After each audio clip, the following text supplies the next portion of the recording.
আসসালামু আলাইকুম ভিউয়ার্স, আমার কুকিং ফুকিং চ্যানেলে সবাইকে স্বাগত জানাচ্ছি। আরেকটি রেসিপি নিয়ে হাজির হলাম। আজকের রেসিপিটি হলো সরষে ইলিশ। এখন বর্ষার সিজন, বাজারে অনেক ইলিশ মাছ পাওয়া যায়। এই সরষে ইলিশ রান্না করতে আমার যেসব উপকরণ লাগছে একবার দেখে নেই। লাগছে কয়েকটি ইলিশ মাছের টুকরো। ভিউয়ার্স, আমি এটা আগে থেকে হালকা ভেজে রেখেছিলাম। সরষে ইলিশের প্রধান উপাদানই হলো সরষে বাটা। এখানে লাগছে পেঁয়াজ কুচি, স্বাদমতো লবণ, মরিচ গুঁড়ো, হলুদ গুঁড়ো, ধনিয়া গুঁড়ো, কাঁচামরিচ, পানি এবং পরিমাণ মতো তেল। এখন আমরা আমাদের মূল রান্নায় চলে যাব। প্যানে দিয়ে দিচ্ছি 2 টেবিল চামচ তেল।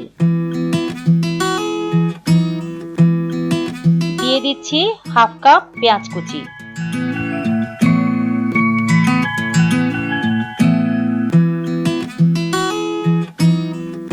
দিচ্ছি হাফ চা চামচ হলুদ গুঁড়ো। এখানে একটা টিপস হলো, যখন আমরা তেলে কোনো মশলা দিব হলুদ গুঁড়োটা আগে দিয়ে দিব।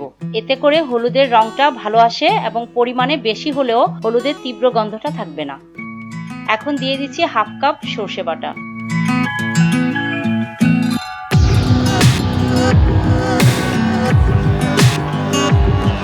সামান্য লবণ দিচ্ছি।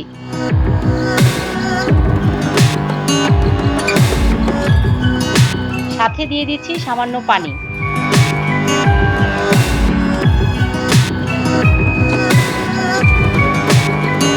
মরিচ গুঁড়ো দিচ্ছি 1 চা চামচ। ধনিয়া গুঁড়ো হাফ চা চামচ।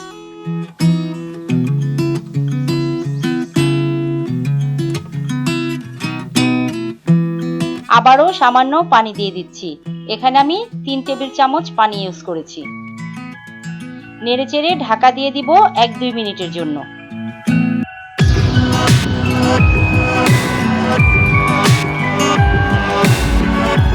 ভেজে রাখা মাছগুলো দিয়ে দিচ্ছি।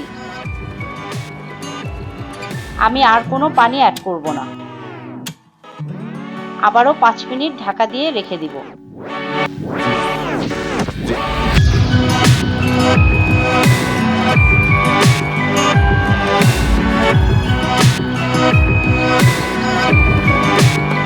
কাঁচামরিচ ফালি করে রেখেছি, সেটা দিয়ে দিচ্ছি। দেখুন সরষে ইলিশের কালার কতটা লোভনীয় হয়েছে। তো ফ্রেন্ডস, তৈরি হয়ে গেল মজাদার স্বাদের রান্না সরষে ইলিশ। আমার এই সরষে ইলিশ রান্নার ইনগ্রেডিয়েন্টস এবং পরিমাণ ডেসক্রিপশন বক্সে দেওয়া আছে, আপনারা চাইলে দেখে নিতে পারেন। গরম ভাতের সাথে অসাধারণ এই সরষে ইলিশ। সো ভিউয়ার্স, আপনারা এমনই মন কাড়া স্বাদের রেসিপি পেতে আমার কুকিং কুকিং চ্যানেলটিতে সাবস্ক্রাইব করুন। আরও মজাদার রেসিপি পেতে আমাকে কমেন্টস করে জানান। আমার রেসিপিগুলো প্রিয়জন আত্মীয় স্বজনদের সাথে প্লিজ শেয়ার করবেন। অবশ্যই আমার ভিডিওতে লাইক করবেন। আজ এ পর্যন্তই।